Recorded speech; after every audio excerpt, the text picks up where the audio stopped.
guys, welcome to episode 2 of the Kart Show live this week. Joining me in the studio is Dr. Prez, the Human Performance Psychologist. We're going to be talking about all things sports psychology. If you've got any questions for either the doctor or myself to do with the TV coverage, of course, or Super One, anything like that, then post your questions in the space below and we'll try and pick them up here as we go along. But Phil, welcome. Thanks for coming in. Thank you very much. Really appreciate it. I spoke about sports psychology in a Super One programme. Michelle Orp interviewed me about it about 4 years ago, I guess. And I did say at the time, I thought that sports psychology would be the next big evolution in karting. I know you're involved in the British Autograph Series where they can have 600 or 700 competitors at one event. It's quite remarkable. We filmed some of that, of course. Yeah. It's a great series. But what you won't appreciate is you've not been round a Super One paddock, and it's almost like a miniature Formula One paddock. Yeah. You've got teams with 150, 200,000 pound trucks with awnings, with 8 to 10 kids in the team. The awnings are absolutely pristine. It's an amazing thing to behold. But since I spoke about that, we've not seen that evolution. We've not seen sports psychologists come into teams. I still think, for those of you watching, I still think that is going to happen at some point. When it happens, I don't know. Maybe this will be a catalyst for it.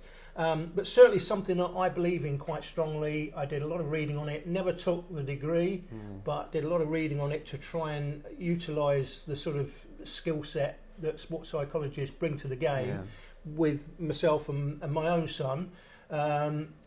But just before we get underway, I guess, just tell us a little bit about your background, first of all. How did you get involved in all this?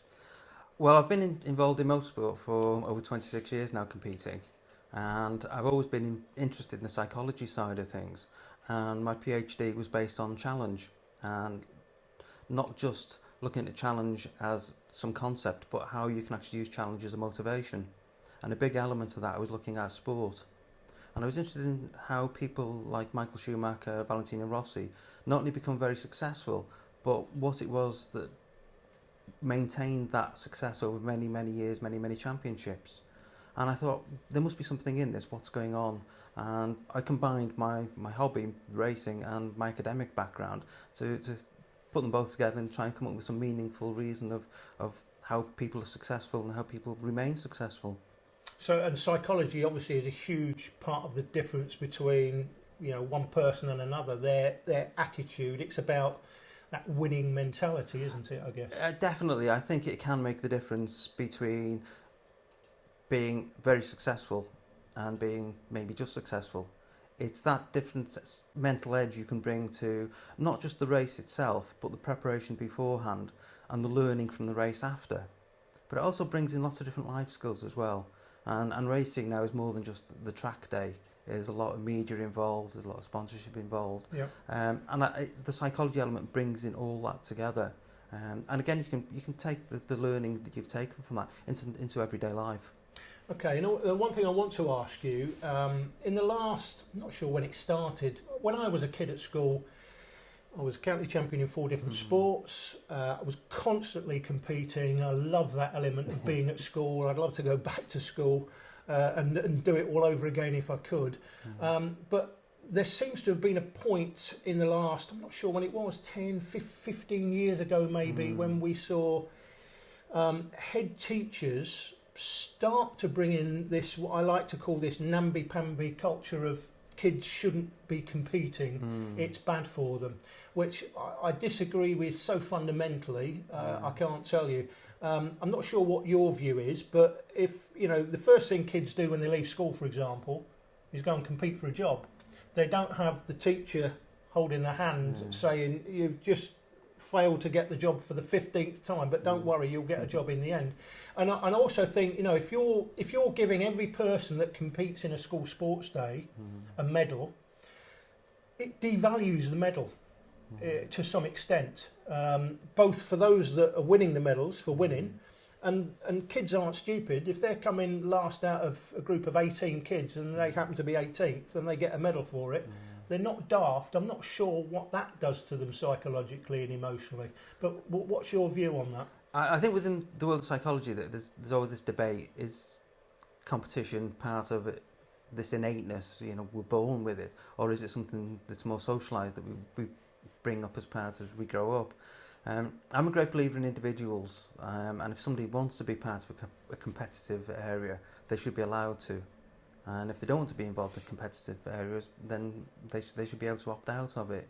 So I think it needs to be based on that individual approach rather than just saying, yes, it's good for everybody, or no, it's bad for everybody. And I think competitiveness is part of daily life, as you were saying, as an adult. If you want to go into university, you may have to compete for places. If you want a job, you're going to have to compete against others for that job.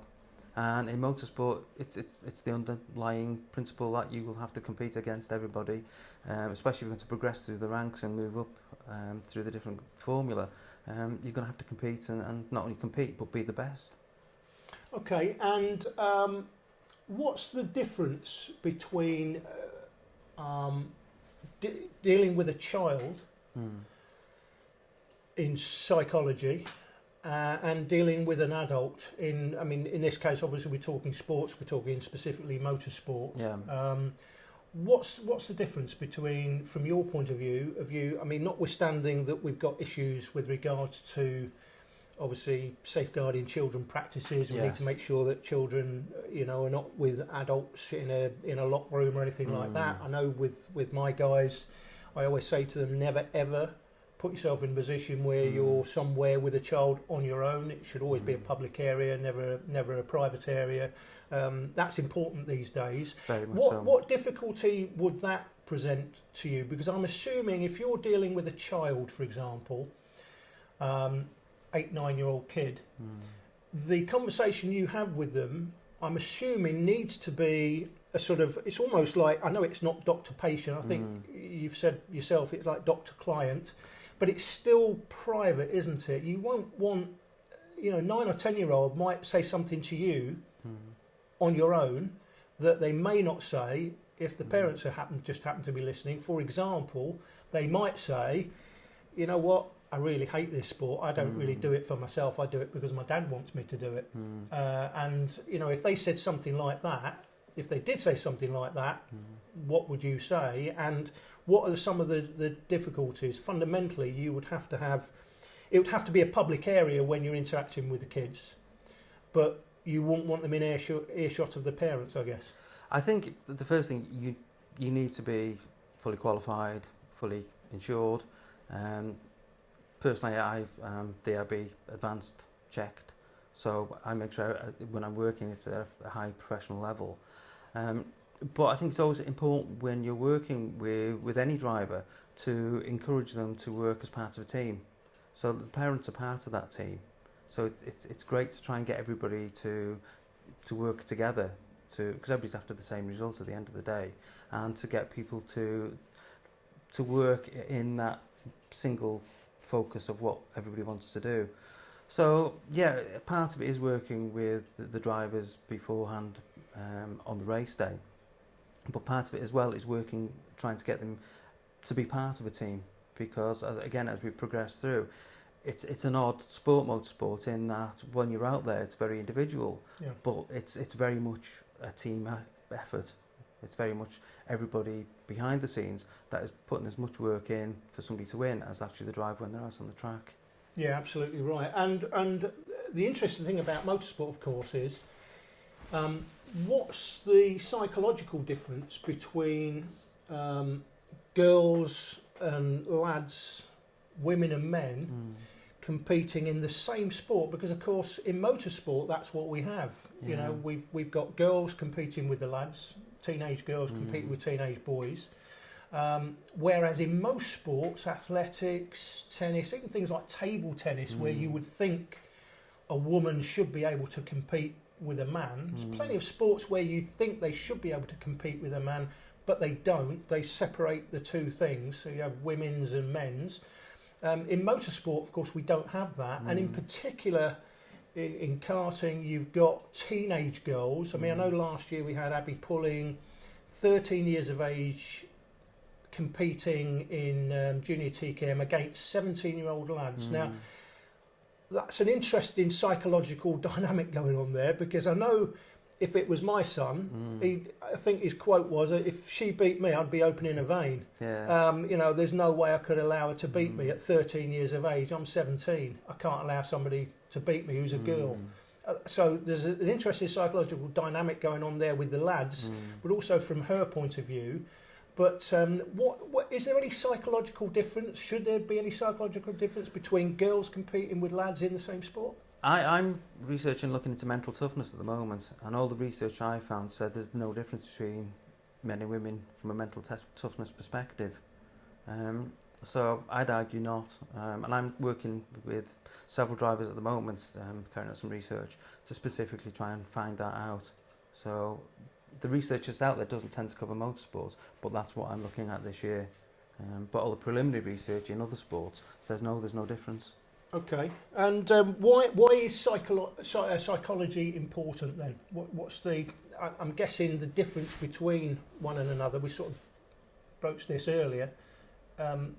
It's the psychology element. It's that you talk about mental toughness, tough-mindedness. I think they call it as well. Yeah, it's that resilience. It's just the attitude that you take into racing.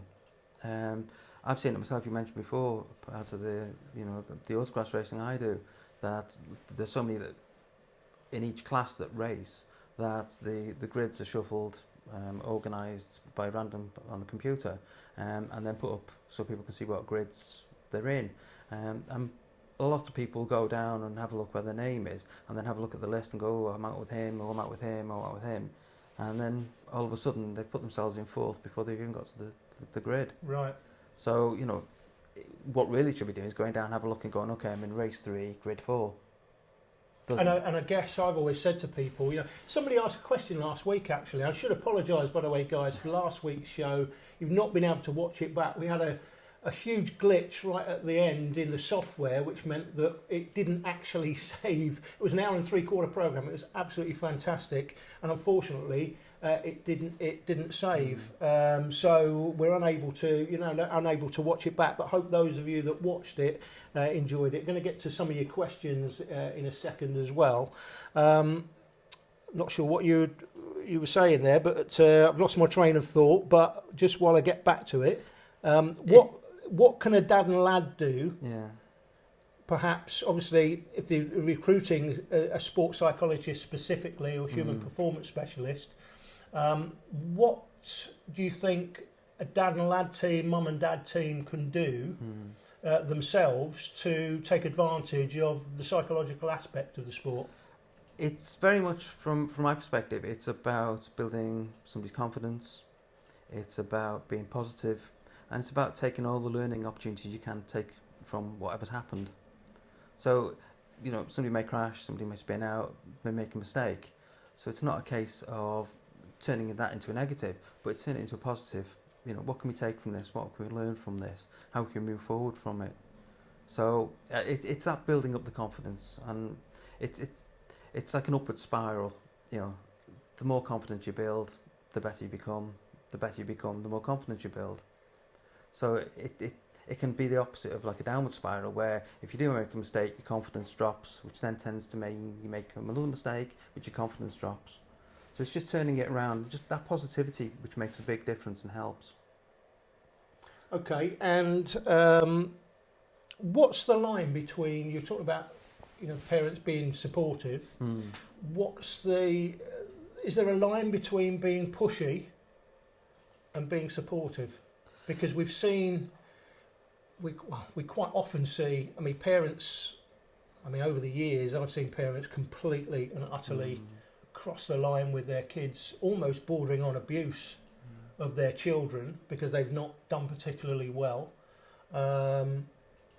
And I have to say, I hate to see that. So that's the line between, the pushiness. But so between being pushy and supportive, there's obviously a line not to cross. It is, and it's going to be different for everybody. I think it's the parents need to know their children. But for me, what underpins all racing is the safety aspect of it all and enjoyment. So whatever happens, go out and be safe, but go out and enjoy it as well. So if that enjoyment goes, then I think that's the first sign that actually this isn't probably going very well, and maybe it's time I looked at something else. Yeah. But again, it's very difficult because anybody who's raced for any length of time knows that you have good seasons and bad seasons, and good parts of seasons and bad parts of seasons.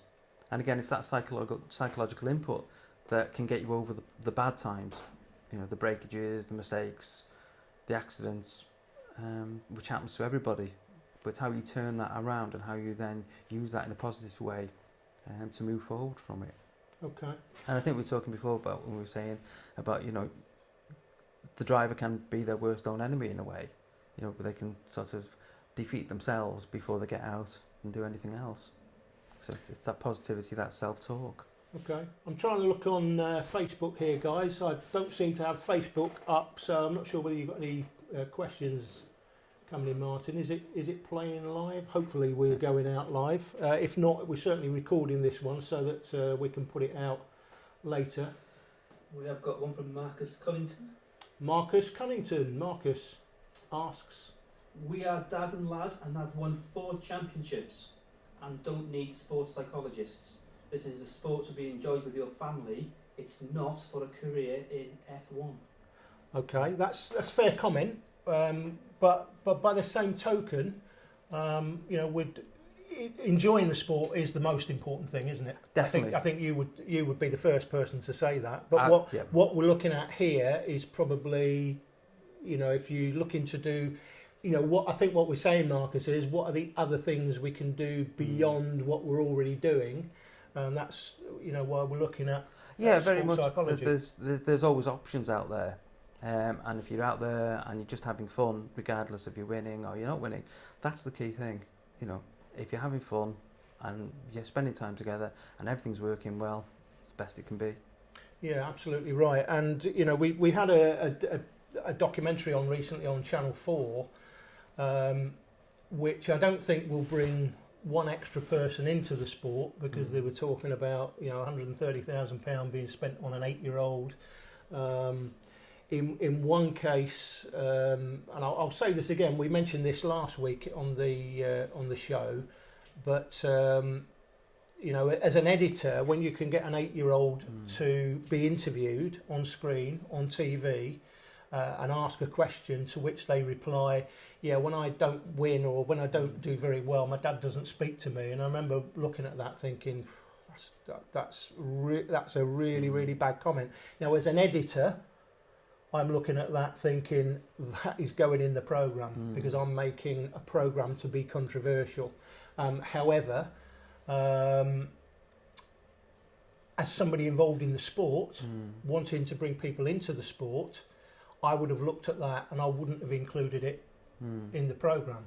To be fair, I think, you know, the dad in that case, at the end of the programme, did actually say in the documentary, you know what, this year I think I've treated my son more like a racing driver than my son, and I think I've got that the wrong way round, and moving forward next year that's something I need to address. So I think it was Glenn that said that, so it sort of, you know, recovered some of the ground. But I felt that they actually took advantage of an 8-year-old's innocence and an off-the-cuff comment. I mean, whether he actually believes that his dad doesn't speak to him, you know, that's what he said, he doesn't speak to me when I don't do well. And I thought, that's not what you want to see. So from our point of view, it wasn't a good advert for the sport. But I thought it was, you know, quite an interesting insight into the relationship between a father and an 8-year-old kid, and the fact that I think, you know, he was spending so much money, 130,000 quid. I would say in that first year, I know teams wouldn't agree with me because they want the money, but I would say in that first year, go out, yes, bring in a mechanic, but learn the hard graft of the sport yourself. Learn how a kart works, how to set it up, and work with your kid in that first year before you go spending the huge amounts of money that you can do in future years. But things like that, when you hear sort of comments like that, as we were saying earlier about, you might get a kid that will say to you, I don't really like doing this. You know, I do it because of my dad. I remember actually a kid in Kart, I'm not going to say who it was. I remember somebody actually saying that. he was having a conversation with my son, and he said, "Yeah, I only do it because my dad wants me to do it. I don't do it because I particularly enjoy it." It's always a difficult situation, that, and it's something that the two need to get together and talk about and find out what the reasons are and why they're doing things. Let's just pick up the iPad here, so we've got any other questions. So, Danny Cleverly, how can I teach my son to balance enjoyment versus success? It's a really good question, because I remember when I was racing with my son, the most enjoyment we probably got was when he was a novice. And the first race off novice plates, Gold Cup at Wigan, 44 karts on the grid, he's on the front row, and I'm getting a nosebleed thinking, what's going on? And it was the day he realised, well, I'm pretty good at this, because the first time my son raced as a novice, I think it was lapped by all the fast lads, and I remember his comment as he came off. He said, "I will never be as quick as those fast boys." I remember he said that, and I said, "You don't know." First race off novice plates, he was on the front row, and he realised, "Oh, actually, I'm one of those fast boys now."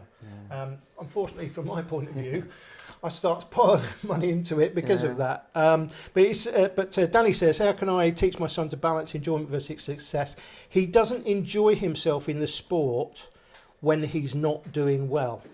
Now, I'm guessing that's part of what I was just saying. My son's enjoyment after off novice plates came from winning.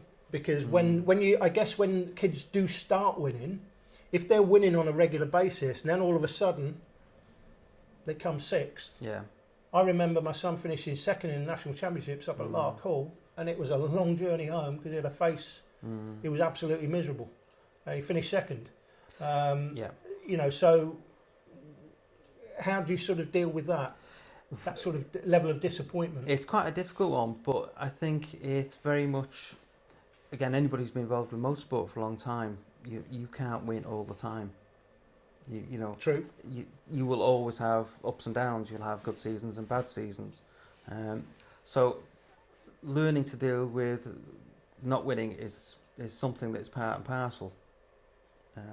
Not everybody can go out and win. No, that's true. Not everybody can win every race meeting. So it's very, very rare that you'll get somebody that wins every meeting throughout the year and comes out with maximum points. So there will be times when there will be a dip. So it is a difficult one because it's all about expectations. Okay. How do you meet those expectations? Because some people have different ideas of what success is. Absolutely. I've had times when I've been racing, I've come in and I've had a brilliant race because I've been racing very, very closely with somebody, but we've been halfway down the pack. Yeah.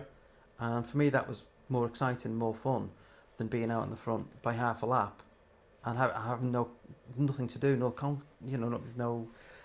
competition with somebody. Yeah, I've always said, and we say, Jake and I say it in commentary quite regularly. You probably, hopefully, will appreciate this, guys. There's times when we're covering 17th to 20th, and we generally say it's important that in this battle for 17th place, if you're 20th at the moment, try and come 17th, because that battle for those 4 places today, next year, and we've seen it a lot in both karting and the mini bikes championships, particularly that we cover as well. Next year, that 4 kart battle might be for the win. It might be first, second, third and fourth, and if you can come out on top that day, you end up winning the race. So it's, as you're learning, if you're coming into Super 1 for the first time, have a target. And I remember speaking to somebody at Kartmania who was doing TKM Extreme for the first time this year. He's in his mid-20s, never done Super 1 before, and I said to him, what's your target this year? What's a reasonable target? And he went, I don't know really. I said, well, how about just making the A final? If there's 51 registrations, which there's likely to be, not sure where we are at the moment, we're close to that number, if not already there. 51 in it, just to make the A final. You've never done Super 1 before. Top 34, that's a decent target. He went, you know what? Yeah, I'd be happy with that. I said, that's what it's all about. It's about coming along, enjoy the experience. It's not always, I know people at Super 1, it's, if you're in a big team, you want your drivers to be winning. You're not interested in just making A finals. But there are certain levels, I guess, aren't there? There is, and I think one of the big elements with the psychology in motorsports is not just the winning, it's the consistency. Yeah. You know, so if you don't win every time, but you can manage to land on the podium, you're going to have a really good chance of getting the championship at the end of it all. So it's setting realistic goals. As you were saying before, and a lot of the work I did on challenge is that if you are setting yourself a challenge, make sure it's achievable. You know, make sure that you can reach it. Yeah. And it may be that, yeah, I want to win this championship, but I'm not going to do it in my first season. So in the first season, these are my goals, this is where I'm going to get to. But I'm going to use those as stepping stones to then create more challenges, which will actually get me to where I want to be in the end. But also build into that it's not going to be an uphill, nice straight line. There will be dips. There will be times when you don't do quite as well as you wanted to. The kart's not working quite as well as you wanted it to. Lots of different things that are outside your control that you need to take on board, really, and just say, well, these things happen, but I need to take them and learn from them and move on. Because it'd be really nice if we could go out, have the fastest kart and win every time. But then again, how long would it be before you got bored? Yeah, and you wanted to do something else? Somebody was just asking me, we were trying to bring the questions up there and using somebody else's iPad, and it's got the security details come up, so I can't access the questions. Somebody was just asking, what's my view? I was talking about everybody getting a medal, and what's my view on kart clubs giving out medals for one medal for every 6 drivers. My view is quite simple on that. I actually thought about this the other day. My view is that it should be an aspirational thing, that in motorsport it's always about the podium. I actually don't think clubs, I understand why they do it to some extent in cadet racing, where they're giving out for every 6%. So if you've got a grid of 30, they're giving out, what's that, five medals, top 5, because they're younger kids and they want to encourage them. But I still think, even for people that are fairly new into the sport, I would just give medals for the top 3, because it becomes something you aspire to, getting that 3rd place medal. And you know, you end up, I think, a lot of the time with the kids getting so many medals and trophies that it sort of becomes devalued. Your 5th and, I mean, we've got a lot full of trophies that you never ever get seen. Recycle them, send them on. Yeah, I think it was Michael Pearce that said that. Given what you just said about all the medals, should clubs just recognise the top 3 in a final rather than awarding trophy to say 4 through to 8? So that's my answer on that one, Michael. To be honest, I do think that I would just go top 3. But anyway, here we got Chris Williams. My boy reckons having a McDonald's on the way to the race meeting makes him go faster. Do you think he's pulling the wool over my eyes? That's Chris Williams. Yeah, I think he probably is, Chris. Yeah. Andy Pulling, who's Abby Pulling. I was talking about Abby Pulling earlier, the 13-year-old racing in the junior class. Andy, her dad's just said that last words to Abby before a race, he says to her, "Have fun." Exactly. Last words I always said to my son was, "I love you, whatever happens." That was the last thing. If you asked him today, what was the last thing your dad said to you on the grid whenever you went out? I hope he would say, my dad always said to me, "I love you, whatever happens." Okay, and that's what I always said to you. You never know what's going to happen. But that was my last words. Andy was just saying, he says to Abby, "Have fun," and that's really important. Both my lads race, and before they go out, I always say to them, "Be safe, enjoy it." Yeah. Because at the end of the day, adult races, we've all got to go back to work on the Monday, and the children have got to go back to school. So be safe, enjoy it. But the McDonald's one, actually, there is a little bit in that, because the nutritional side is quite an important part of the racing. Yeah, but not a McDonald's, though, surely. So, especially drinks. If somebody comes down dehydrated, right, we only need to be 5% dehydrated, and it makes a big difference to our mental capacity, especially our reaction times. Okay. So I'm not agreeing with it, but maybe there's something on the food side of things as well. Jamie Crease. Jamie, how are you doing? Not spoken to you for years. Jamie says, funny you mentioned confidence, as it's something I believe a lot of people suffer due to believing the myths about single mate classes too much.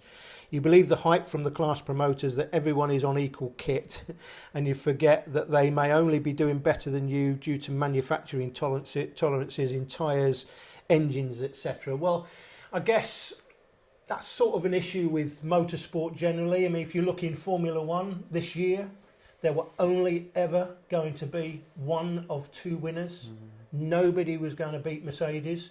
Next year, I think that may change. I think that it's all about aerodynamics next year, so you can't count Adrian Newey out. I would say, arguably, maybe at this moment in time, Red Bull could be the favourites because of Adrian Newey. But certainly the last year, well, going back, 1, 2, 3 years, it's only ever been about the performance of the car. So how do you square that circle then? Because in the sport we're involved in motorsport, and of course we know people are always trying to find an edge, trying to circumvent the rules. And we've got the world's best scrutineer in our sport at Super 1 level, who does the European World Championships for a reason, Paul Classen, because he's the best in the world, and his team that are working with him. If you're doing something, guys, at Super 1, believe me, Paul's going to catch you. He might not have caught you yet, but he'll catch you in the end. And he's caught everybody over the years. It's quite remarkable, just what goes on. But how do you square that circle, though, between performance of a driver? We know that, great drivers are great drivers, but at the end of the day, to some extent, it depends on the kit and the setup of that kit. Very much so. You can only do the best you can do. So if you've given everything and you've driven the best race you can, that's all you can ask. If somebody's got superior kit to you, there's not a lot you can do. And Richard Farley, welcome. I always say try your best and enjoy yourself. We've had many podiums and a championship win at club level, lad and dad. Well, yeah, I mean, there's plenty of people out there, and you're right. Enjoying yourself. We've already said that. Very much so. Enjoying yourself is the most important thing, isn't it? If the kid's not enjoying it, what is the point of doing it in the first place? Honestly, and it's so much part of the racing that the difference between what we call flow, it's that element where you seem to get into the state where everything just becomes perfect. You find the right apexes, everything's running nicely, you seem to be in the right place, and everything becomes effortless. And that is the time when you just enjoy it so much. And usually you find that it's the time when you become very consistent, you put the lap times in massively consistently, but all of a sudden you finished and you think, where did the race go? Yeah. The time just goes so quickly. Yeah. And that's the perfect state to get into. And that's the time you come in, and that's the time you enjoy it the most. Yeah, absolutely. I agree with that. Lee J. Morn says, hi Lee, more trophies on a larger grid gives those who aren't quite there an aspiration to get further up the grid. And as you've already said, aspirations and challenges are what keep people in the sport and are aiming higher. I understand what you're saying. It's just, my question was asked. My personal view is I would really only ever give trophies to the top 3 in motorsport. But it's just my personal view. I know other people disagree. They think, particularly in the cadet classes, by going down to 5th and 6th place, particularly those people are on their way up. But if you're on your way up, my argument would be, ultimately you're probably going to get up into those top 3 positions, and when you do, that trophy for 3rd place is going to be even more valuable. I just think in terms of the value and how kids value trophies, they would value that first podium a lot more than if they've already won 8 or 9 trophies for coming 6th, 5th and 4th, for example. But I mean, it's just my view. Yeah, and it's something that the parents can do as well.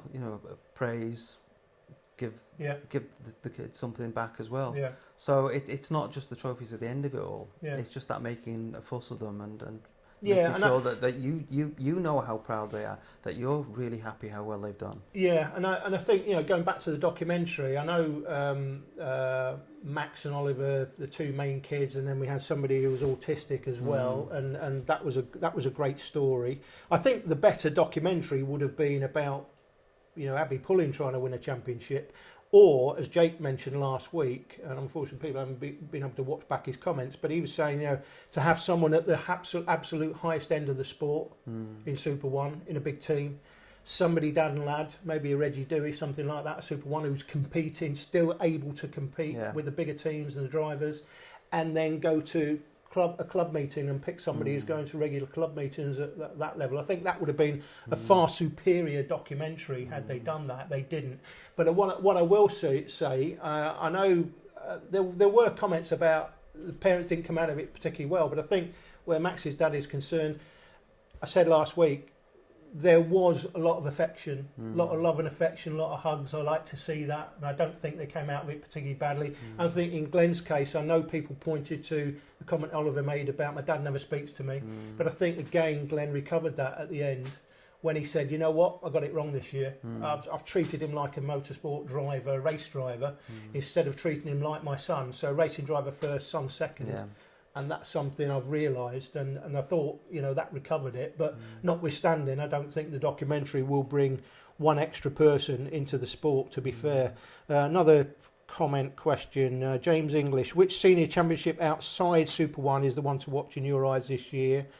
Also great to have karting to be talked about on Facebook. I guess, James, you might be talking about F100, maybe, not sure. Shay Pierce says, do you think the drop-down nose cones will affect the way championships end? And if they do, will it ruin the racing as people won't take chances, which most people enjoy watching on TV? No, I think, personally, Shay, I think the drop-down nose cones, you won't appreciate that, but we've got these new nose cones in karting where you run into somebody, the nose cone drops down, it's an automatic penalty. But I think that's been a positive. I'd like to see it in the cadet classes as well. I know it's slightly different in cadets, because they like to push each other along. When you get in sort of 3 or 4 karts at a time, can be a bit of an issue. But I know John Hoyle in Super 1 tried to bring that in and was stopped from doing it by the MSA for whatever reason during the season this year. But no, I think overall, I think the drop-down nose cones have been a positive in the sport. But coming back to sort of the psychological side then, obviously if people want to get in touch with you, we've got your phone details. Yes, definitely, yeah. If you were working in a big team, say one of the biggest teams, and they've got 8 to 10 top drivers, what would the interaction be? There would be, I guess, how much of it would be in combination with all of the drivers, speaking to them all at once? I'm guessing that would be a sort of morning briefing where you're talking about it, and how much of it would be individual? Because I think, as you've mentioned before, as a sport, this is quite an individual sport. Once kids get out there, and I'm thinking in these teams, you could be talking to 8 kids who are actually all in on the same grid. Yeah. So you can be talking to them combined, and they play with each other, play football after the racing's over at the end of the day. But come race day on a Sunday, you can get 8 kids on the track, and we've seen cases where we've got 5 or 6 kids in the same team in the top 6 positions, all going for it. Yeah. And that would be, I guess, from your point of view, would be quite an interesting sort of dilemma. It is. I work with a couple of drivers in the British touring cars, so it's quite similar in a way, because they're running one make, and the way I work is it very much that tends to split up the approaches I take. So it's pre-race, it's race, then it's post-race. A lot of things can be generic, so a lot of tough-mindedness things can be across the board, but then each individual person will have their own areas that they want to improve on. So it may be getting a jump on the start, it may be they're not particularly good in the wet, it may be they're not very good at keeping consistent times. So I don't work with everybody that comes to me. I tend to talk to them before I'll start working with them, and just find out where they are, what they want to do, what their aspirations are, and then try and find out from them where it is that they want to improve. So it will be a bit of both, really. It'll be working with a team as one, but that's not just the drivers, that's the team as well. Okay. So it'll be the managers, the mechanics, everybody is involved, and then it will be that generic area that we'd look at, but then it'd be looking at each individual driver and finding out where their strengths are, finding out where they want to improve, and just increasing their confidence in those different areas. Yeah, and I said before, I did a lot of reading on sports psychology, things about fear of failure and stuff like that. But I know, and this is an interesting point, Maurice Powell, who you will know, I guess. Yes, I know Maurice. Can I mention, I've actually raced against Phil's two sons for the last few years. They're both very grounded lads, whether they win or lose, obviously enjoy the sport. I suppose my question is, I know when I was dealing with my son, I got more out of working with other people's kids than I ever did with my son. I remember my son going into a big team once because it was part of the sponsorship for the filming I was doing. And I was absolutely staggered when he came in from a session. He was surrounded by the mechanic, the team principal and the team mentor. Yeah. And I remember saying to Phil afterwards, he came out, he said, what do you think? I said, it's like watching a different kid. Yeah. And he went, you know why, don't you? I said, why is that? He said, because he's your son. Yes. You will never get out of him what we get out of him. He's come here today. We've told him exactly what we expect. No moaning, positive feedback, always remain positive. He's come in, he's done great out there, and he's come in being very positive, great feedback. We can do a lot with him. I said, not with my budget, you can't. But anyway, it's quite interesting. And as I suppose my question to you with regards to Maurice's comment here is, how, as somebody who's a professional, what's the difference between, and this is quite relevant to everybody who's watching this, what's the difference between how you would interact with two touring car drivers and how you would interact with your kids as a professional? As a professional, it's very difficult. I think it's, again, tend to get to know the people I work with very closely.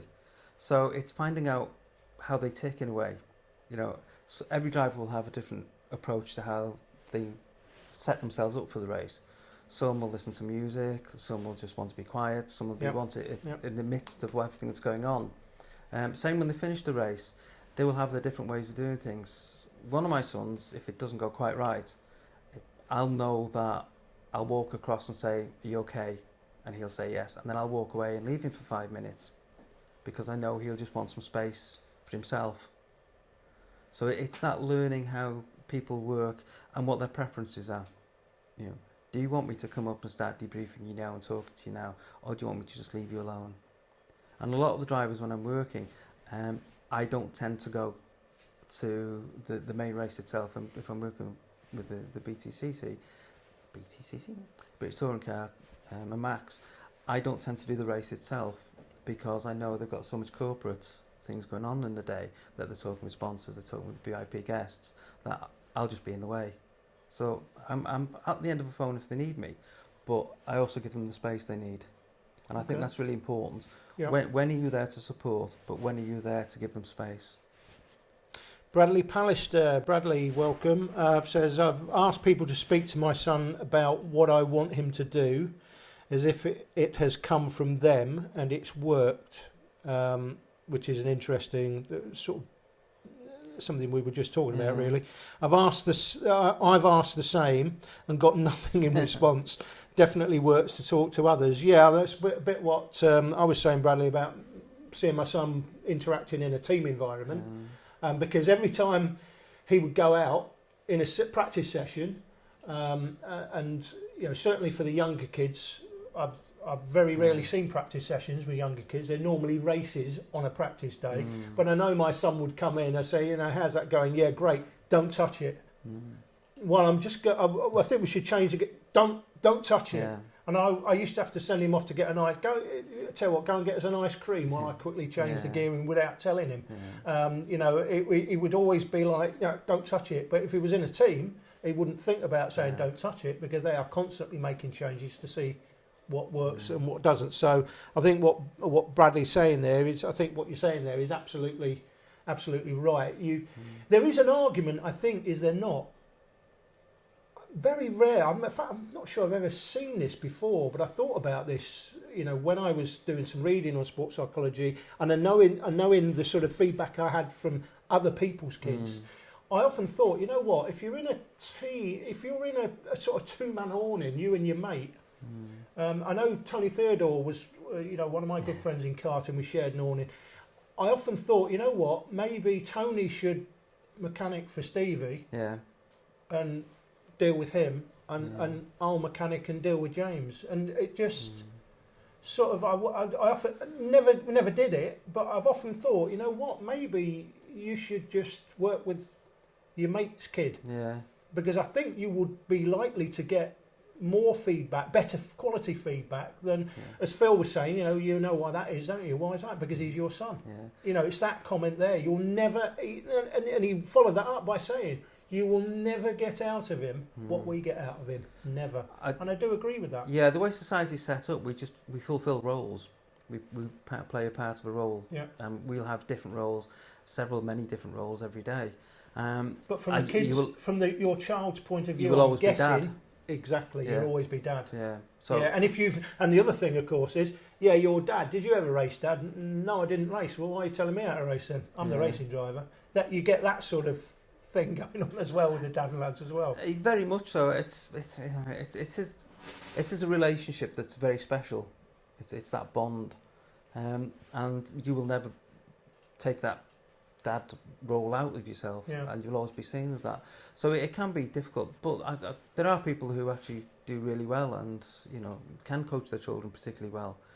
And of course, obviously recently we've seen Lewis Hamilton. Yeah. I mean, you think all the years Lewis Hamilton. I hate to use the words Lewis Hamilton, guys, by the way, due to karting, but we see Lewis Hamilton, whose dad we know brought him all the way up 2-3 jobs through karting, finally ended up getting there, and then recently, for whatever reason, we don't know the dynamic that's going on, Lewis decides for whatever reason, you know what, it's not working, Dad.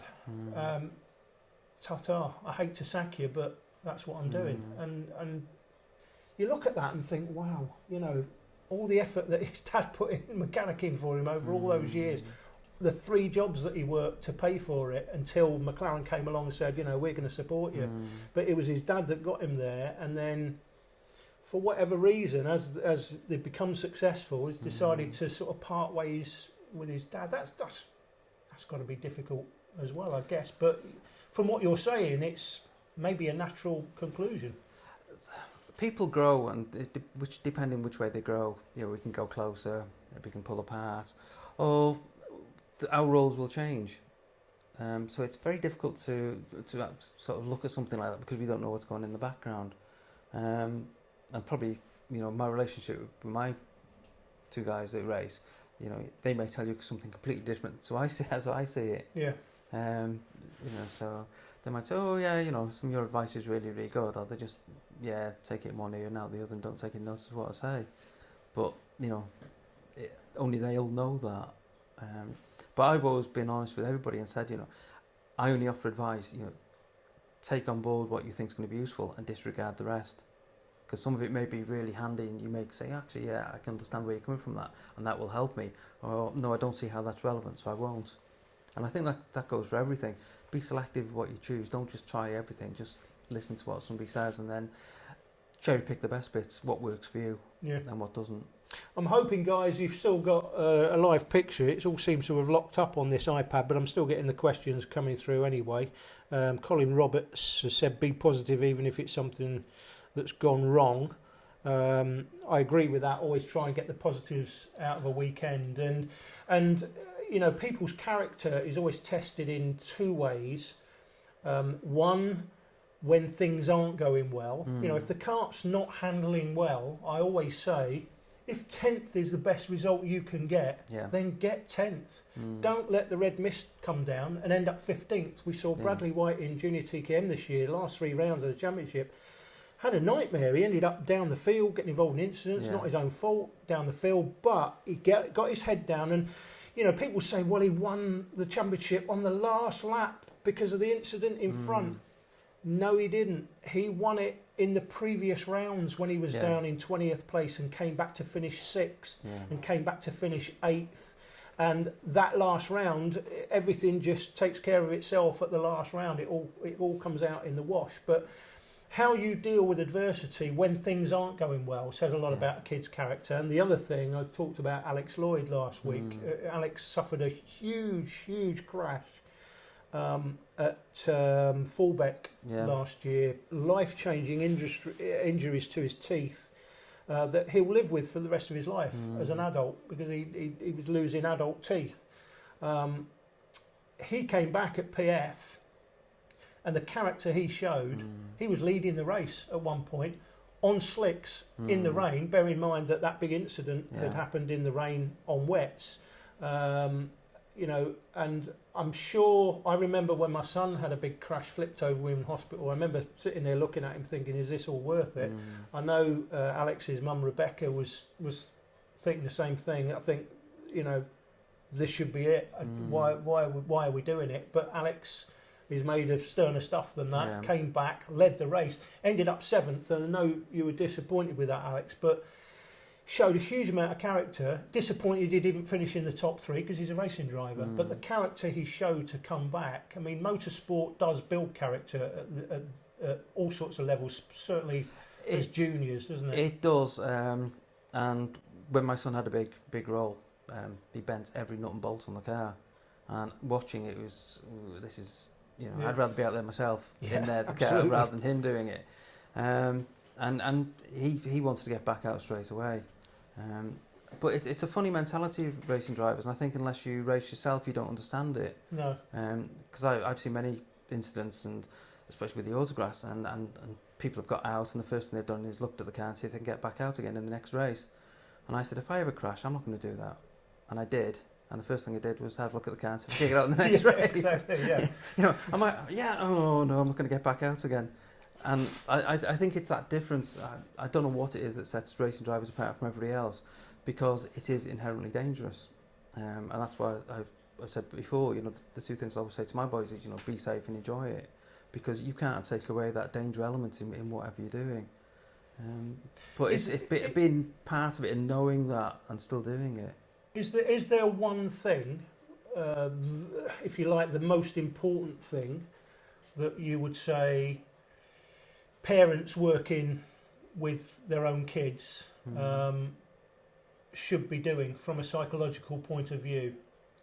I think it's just that support, that building the confidence and that positivity that we keep talking about.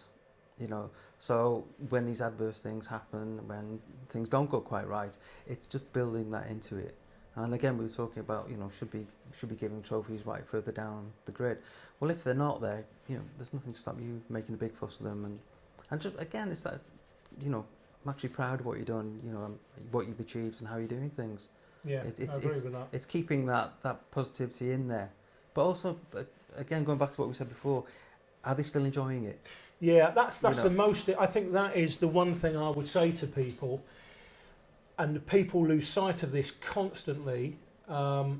Never forget why you're doing the sport and why you came into it with your kid in the first place. Yeah, all right, I understand.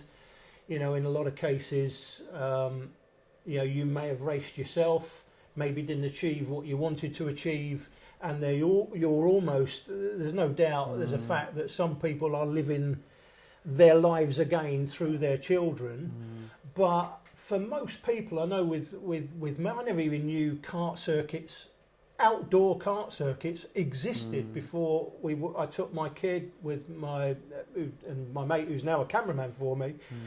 Took the 2 kids together to an indoor, and then he said, we should go to Wigan, and he was talking about Wigan, like it's huge track. I said, what indoor? And he went, no, outdoor. I said, outdoor? I literally didn't even know they had outdoor kart circuits. That's why people talk about you know, karting on TV, you know, why is it important? Do we need it? Well, the more people that see that actually we've got all these circuits, obviously we've been covering it for years now, since 2010 Super 1, and I did some stuff earlier than that. There's no doubt that can only help people understand that there is a sport out there. I know with the likes of a lot of the Formula 1 drivers who talk about it, Hamilton particularly talks about his karting career, and that's how he started. So that has given people more of an understanding of the sport. But never ever, I always say, never ever forget why you came into it in the first place, because for most of us, for me, I thought, you know what, my son had a little electric car when he was 3 and he would reverse it, 3-point turn, and reverse it into a little car parking space in the garden. And when I found out about karting, I thought, oh, he'll love that. Yeah. And that's why we came into it. And unfortunately, people do lose that in some cases very, very quickly indeed. And you know, it's a bit like in karting. When you come into karting, there's always people will give you advice. Yeah. There are plenty of people around that will give you advice until you start beating them. And once you start beating them, then it's down to you to get on with it. And then, of course, when you're beating them, you're cheating because you're beating them. And how can you beat them? You've only been in it 6 months and they've been in it 2 years. So we get all this sort of thing. But I agree with you that for me, it's the most important thing is never to forget why you came into the sport in the first place. And I think people do forget that very quickly. Yeah, my experience with motorsport is it's a thing that's used commonly phrased, you know, it's a family. And I genuinely believe that, you know, motorsport generally is just a family where people socialise, they're doing something that they really enjoy, that they love, that you get to meet some great friends, and you have some great weekends away. Especially I know in the autograss, you know, I can go out, I can race against some guys, come in, and if the car's broken, the first people are there around the car are the guys I've just been racing against. Yeah, saying, and I know. Do you need anything? Yeah, I know we have that in karting as you well. know, so it's that, okay, I'm racing against you, and you're my, you know, rival, but actually, I don't want to see you left in the pits. I want you back out on the track racing against me. And I think that's what a big part of the motorsport, and a lot of people don't see. They'll see the rivalry and the competitiveness, but they don't see the support and the friendliness and that social gathering and that bonding that you can only get at certain meetings. Yeah, true. A few more comments. Chris Williams. Hi, Chris. Myself and my cadet boy comes a mix. Come from an MX background, motocross background. All the parents help out each other and chat quite openly about technical stuff towards the bike setup and etc. I've met beg your pardon, disappeared. I've met a lot of nice mums and dads, and you know who you are, but some are so stuck up. My boy started racing last year, and when we did testing at Wilton 2 weeks ago, my boy did very well, beat a lot of other very good drivers. In motocross, mums and dads would say congratulations, well done, but I found some dads very rude. What's going through these dads' heads? We're there to have fun. It's a little bit what I was just saying. Once you start beating people, they don't like it, and all the information they might give you beforehand will stop very quickly, and they'll accuse you of cheating. Alan Harris says, I would say sand and dust are going through their heads. Shane Sullivan, they're probably thinking about their 130k going down the pan. Danny Cleverly, my son has become so confident through motorsport. There's a lot of character, some undesirable. I can understand where you're coming from there. Alan Harris, do you think girls will ever be allowed in Formula One? But they'll be allowed. There's been a woman racing Formula One. I can't even remember who it is. Years gone by. There are certainly good girls out there. Abby Pulling, for me, is probably one of the best of the bunch at the moment. But you know, whether she gets there will depend on sponsorship, because you know, Andy, her dad, is never going to have the money to put her anywhere close to it. I think the British Women Racing Drivers Club, at some point, will play a huge role in trying to get a woman into Formula One. What else we got? Lee J. Maund again says, do you believe that some drivers just have an innate natural psychology? Question for you, Phil, that makes them better than anyone else, i.e. an unshakable belief that despite something like a massive accident or a bad result, they just bounce back straight away?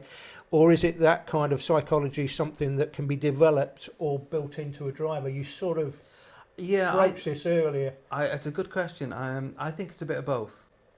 I think you can have that innateness, and possibly it's some of the life experience you've had before you come to the track that will build that confidence.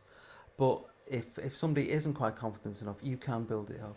Okay, and that's where obviously somebody like yourself would come in helping people to understand the things they need to be doing. Yeah. And there's things in sports psychology. I've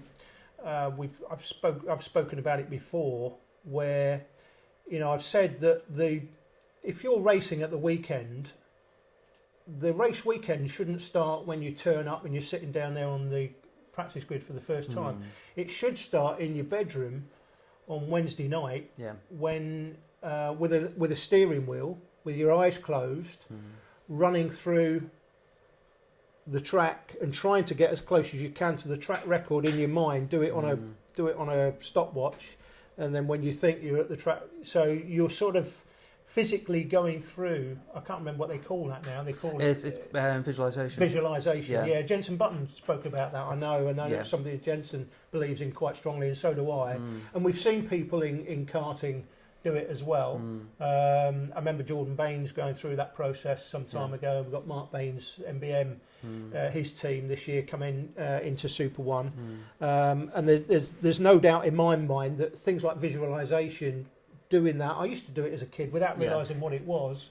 I used to sit on the toilet dreaming about the game that was coming up the weekend and scoring a great goal. The same could be said in motorsport. It's about getting a steering wheel. Just start your preparation midweek, not when you turn up at the weekend. Very much so. And a lot of the work I do with drivers is showing them how to prepare.